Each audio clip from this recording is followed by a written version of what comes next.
All right. Hi. Good morning. Good afternoon. Good evening. Ah,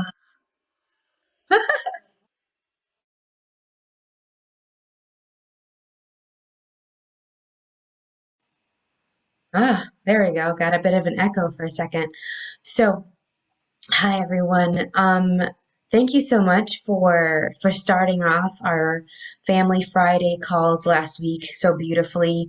For your input, your comments, your questions. Definitely check out what these series is going to be about. We're going to play with this for as long as it's fun for us, for as long as you feel like it's worthwhile.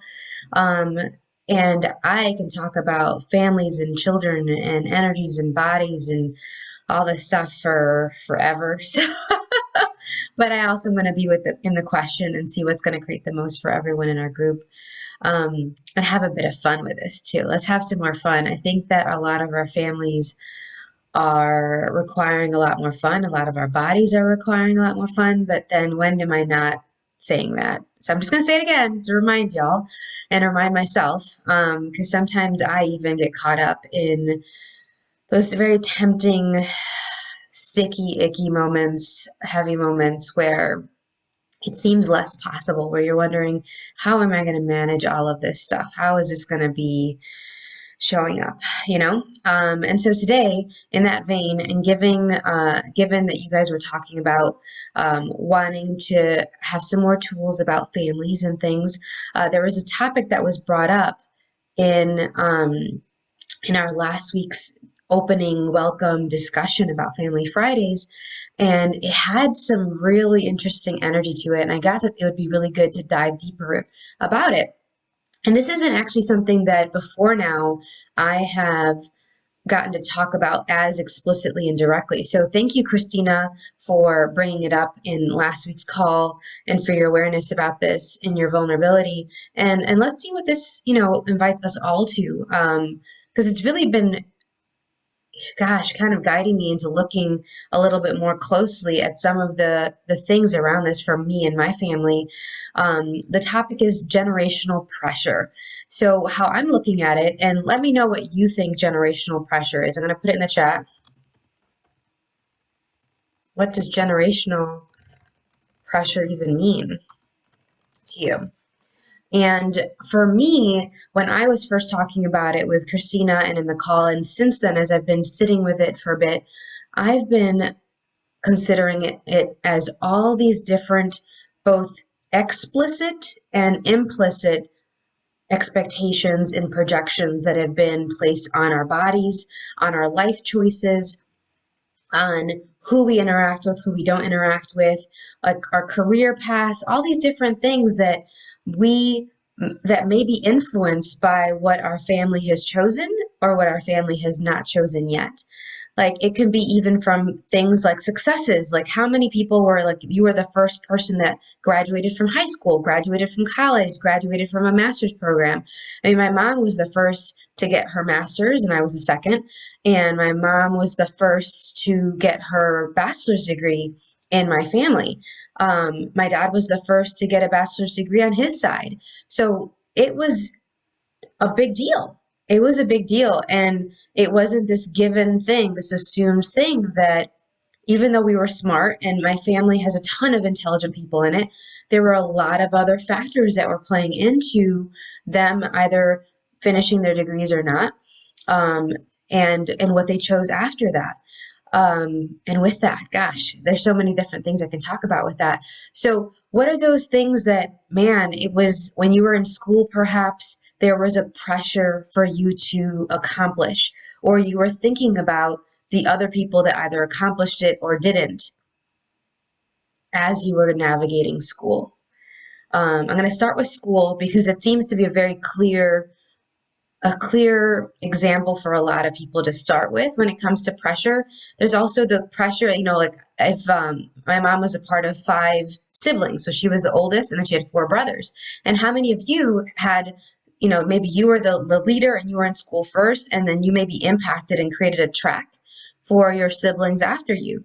And for me, as being the oldest in my family, the oldest grandchild, oldest of the three of us kids. And then, we also, if I add on my other step siblings and adopted siblings, I'm still the oldest.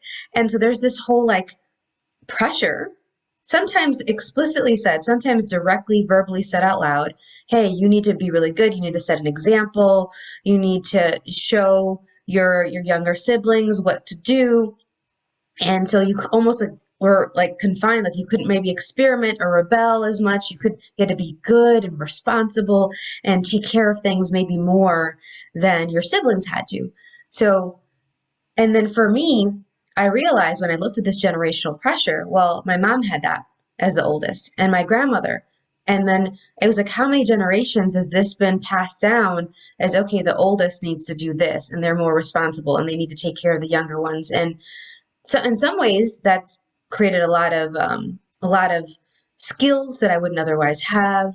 I'm always prepared for everything. Like one of my good friends was like, Siris, you don't have your own biological kids, but man, are you a mom? Like I know that when I'm hanging out with you, you got the Kleenex, you got the wipes, you had bug spray, you had napkins, you had, extras for everybody here. Like you were thinking about all these different moving pieces and you knew what each of us might need before we even asked for it. Like, that's amazing. Well, that started in my childhood as the oldest. And that got passed on, and then got passed on, and then got passed on from generations of that expectation. And that also led to, yes, of course I'm going to finish high school, and of course I'm going to go to college. And there wasn't as much of a question about that on my end. I was like, yeah, I for sure want to do it. I didn't really stop to think until I was at the end of my college degree and about to go into my master's of, well, do I really want this? Like, am I doing it to keep proving that I'm the responsible one and I'm the good one and I'm the smart one and I'm a good friend and I'm a good student and I'm a good daughter and a good granddaughter? And so what is it for you that this is showing up? Like, was school? Where did it start, basically? Where did your awareness of the pressure, because the pressure for most of us has been there all along. It might be from, okay, gosh, my family has been choosing so many different things that I do not want to choose for so long. And so from a young age, you might be like, how did we even get here? Like, how is this how my family's functioning? I don't want this now, but I also don't have maybe the mentors or support to choose something different. So how am I going to create something else when I don't have anybody around me that's choosing something else? And yet this sucks. Like, I don't really like this.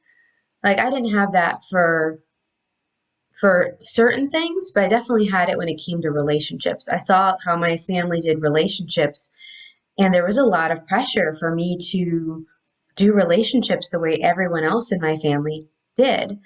So, what are the areas of your life that this looks like, that this influences?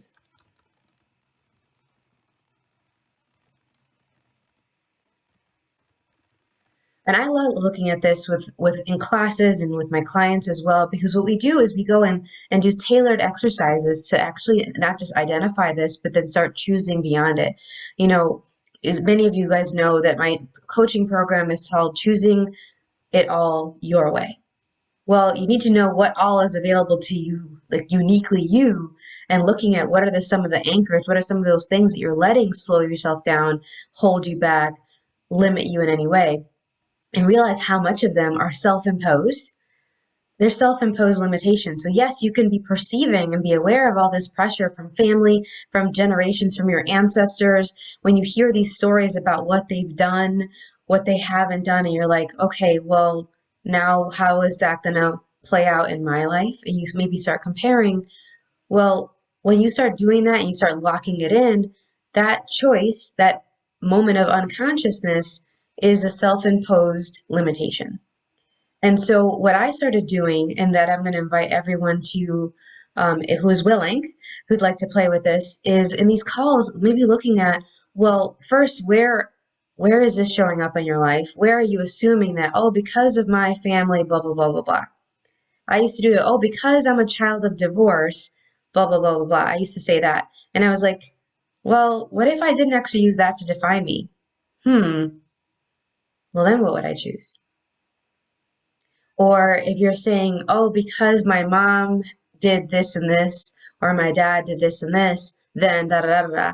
And I was like, and I would say that, and I had those things. I was like, oh, well, because my parents' relationships is like this, and this is what it means about my relationships. Like I was concluding that because my parents had divorced multiple times on both of them in different ways with different people and each other, that meant that I was destined to be divorced. No, but if I buy that, if I lock that in, then I'm going to create that.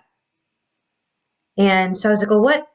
Instead of being like, okay, I'm not going to choose against that, and I'm not choosing for that, I'm not agreeing with that. Well, what are the things that I could choose that would work for me that I really have nothing to do with what my parents chose with relationships? Like their choices with relationships have been completely different than mine. And I've had completely different experiences in my relationships. Some of them good, some of them bad, some of them a mixed bag, you know, but totally uniquely mine. Totally, like I'm owning those. And man, have I been grateful for my experiences. I've learned a lot. I've had a lot of fun. Yeah, yeah. So the other piece that I wanted to look at is how our families pressure on us about how to choose. Like, oh, how do we eat? What are the activities that are appropriate? What are the activities that are not appropriate? Like my family loves to dance, and I love to dance, and yet I didn't want to dance and dedicate my extracurricular time, my personal time, as much to dancing as most of my family wanted me to.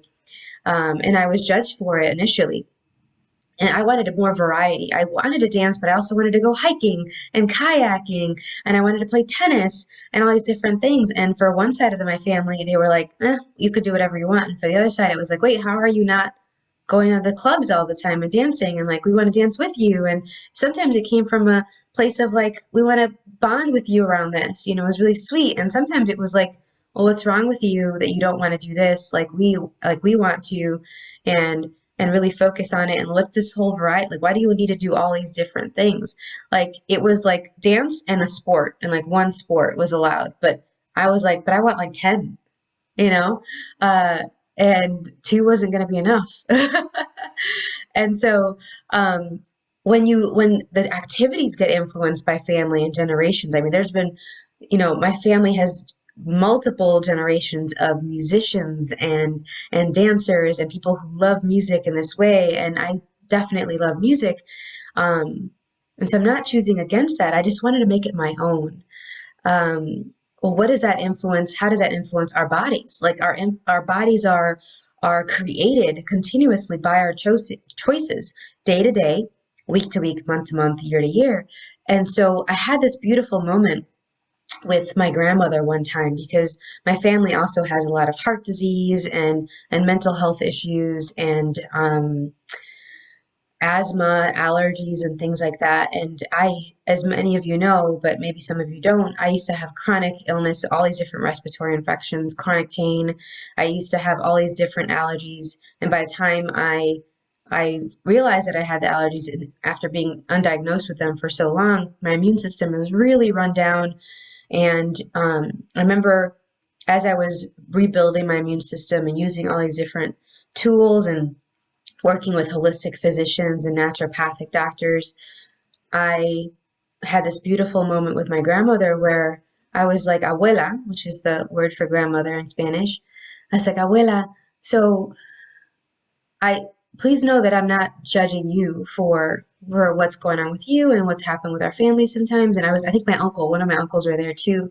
And I was talking to them, and I was like, I really want to make sure that I don't have the health stuff that is so common in our family. And I really value your opinion. So, like, what else can I do that will ensure that I don't have this going on with my body? Because I've just been rebuilding my immune system for so long, and I'm tired and I'm over this, and I don't want to deal with this anymore now and in the future. So, you know, what advice do you have for me? And I'm getting a little teary eyed thinking about it. It was really nice. She was just like very simply, she said, "You're already doing it." you are already choosing something different that our family members haven't chosen before. And so you're creating something different. So you don't have to worry about any of this stuff. You're already not going to have it.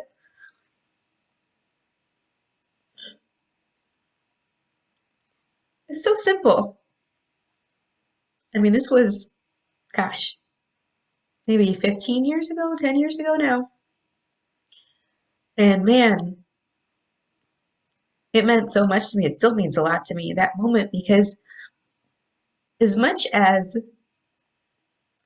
she has been there for all these big moments, I know that there's these aspects of me and of my life choices that she doesn't understand. She doesn't get it. She thinks it's crazy. She thinks it's too much. It's too out there.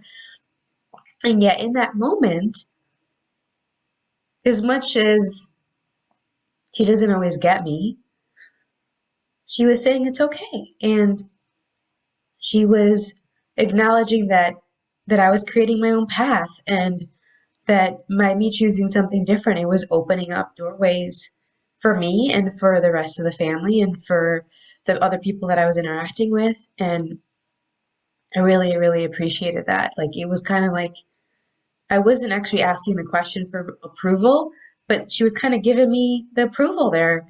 And I think a lot of us, that's part of what's tricky about generational pressure, is we're valuing the approval, we're valuing fitting into our families, we're valuing keeping the family and our ethnicity, our race, our culture as this box that we put ourselves in. We value that more than creating a life that is going to work for us, and that's going to work for our bodies, and that's going to create the health that we'd like. And I should have had tissue near me. Um, and but there are those moments that you can have with yourself and with your family, that when you start creating something different, you might have to be the pioneer. Like, my mom has been a pioneer in so many different ways for all of us. And initially, they would think she was crazy. They would think that, oh my gosh, well, Sulma this, and oh, well, Siris is doing this over here, and oh my God, this is not going to work. And then we were like, let's just see. We're going to try it out. We're just going to see. And sometimes it worked. Most of the time it did, because we kind of were aware of something. And sometimes it didn't, but we tried. And the times that it worked, it might be right away, or it might be, um, years later. But they start to acknowledge, wow, thank you so much. Or I was really impressed by what you said. Like, one of my cousins was saying that, like, she's like, oh, I could never have moved away from home or traveled by myself the way you did, or all these different things, but I was so grateful to see you doing it, because as much as I was kind of like, whoa, that's so much, it planted a seed. I know I want to travel. I know I want to do that. I just have to find a way to do it my way, and the way that it works. And it was so great, because we got to talk recently, and she's starting to do it in her way. It's not at all like mine, and yet she's breaking out of her shell. She's moving out of her comfort zone, and she's acknowledged that it was my mom's choices, my choices, some of the other family members' choices that invited her to look at that for herself. So I think that's really, really cool. I think that for all of us, if we're willing, we can be the leaders and pioneers, and not wait for somebody else in our family to take that first step. That's one of the most important tools for getting out of the weight and pressure of generational pressure, is to be willing to choose something different without waiting for approval, but with the knowing that it'll create more. Like, if it'll create more, do it, and don't wait for anybody else, including your partners, your kids, your parents. Just don't.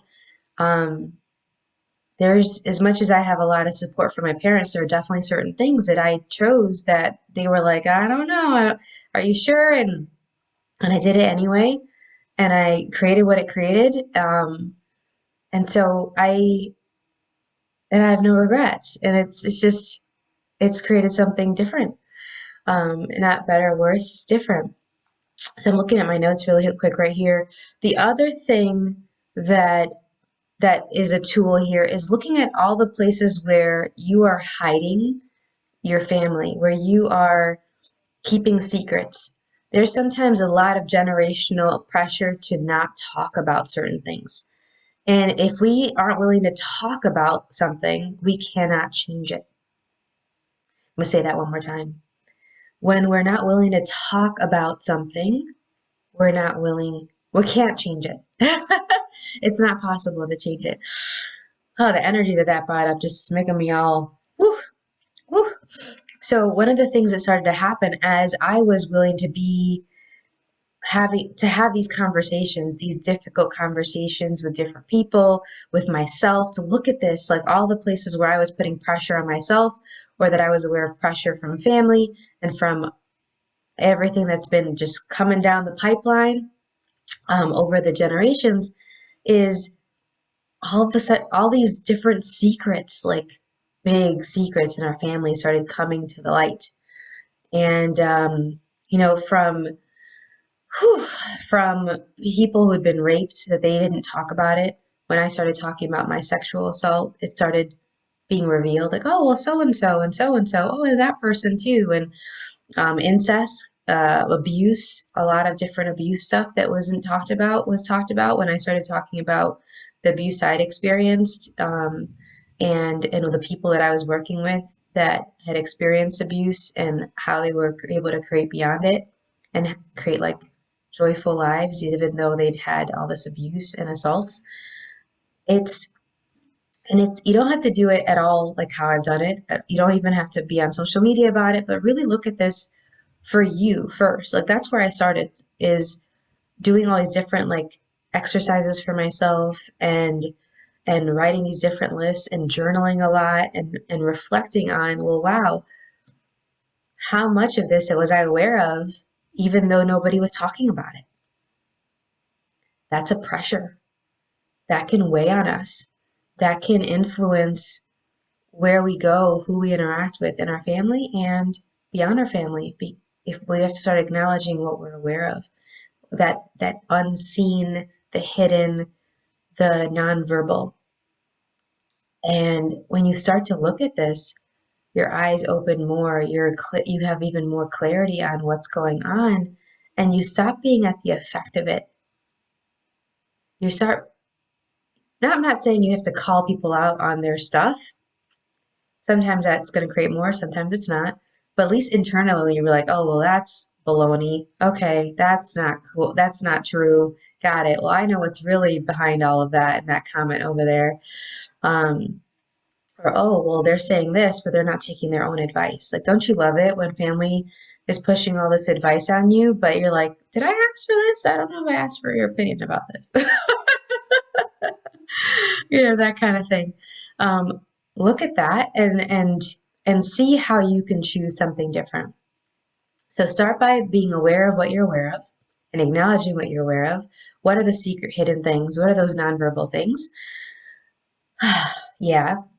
Start looking at where you're choosing things to get approval, to help your family, to fix your family, to heal some wound of your family. A lot of people are doing that instead of like, well, what if there's no wound actually to heal at all? And it's just about choosing something else. Like, what's actually there to be chosen? What's waiting for you to choose it? And who's waiting for you to choose them? One of the greatest gifts that I've learned through my journey, with this discussion, and we can talk about it more another time, is learning that when I prioritize my self-care and me, I'm not actually choosing against my family. And that was a hard lesson to learn. I still have to remind myself of that every once in a while. I was prioritizing everybody else in my family. I was the emergency contact. I was always on call. Like, I was always the one answering the phone. I would never not answer the phone. And it was a lot of pressure. And it created a lot of illness and a lot of anxiety and depression and pain. it was all part of it. There's a lot of factors into all those chronic things that I had going on, and that was definitely one of it. I wasn't prioritizing myself. I thought, oh, the family came first and then me. And now I realize that when I prioritize my self-care, I'm actually flowing all of that self-care to my family. I'm better able to be there for them. I'm more present. I am bringing in the joy of my life to my family. So they're like, oh my gosh, you're happy and you're so healthy and you're doing great and you're successful. And I was like, yeah. And so what's going on with your life? And like, how can I have your back? And I'm eager to do it because I know it's a choice now versus doing it from obligation, which always made it really heavy and clunky as much as I forced myself to do it over and over and over again. And this isn't every time I was helping family before at all. Sometimes it was from the love of them and the joy of them. But then there were times when I would force it even when I was like, and I thought it was a have to. And what if there wasn't any have tos in life, including with our families? You know? So that's just my thoughts on that. Let me know what you think about this discussion. What do you know about generational pressure? How has it showed up for you? How has it affected your life and your body and your health? And one of the ways that it's easier to identify this is if you look at your body and you look at your life and you see, well, how much of it am I making it about my family? Like, am I saying it's because of my family? And how much of it is my choices, and then where do they intersect? Because it can be both, and for a lot of us it's both, but we have to get clear on which ones, and we have to start making it about our choices and not about what our family's chosen or not, what they say is possible and what they say is not possible, because a lot more is possible than we've ever acknowledged. All right, beautiful people, thank you so much, and I will see you next Friday for the next Family Fridays call. Let me know what your questions are, and we'll see what the next topic will be. Bye for now.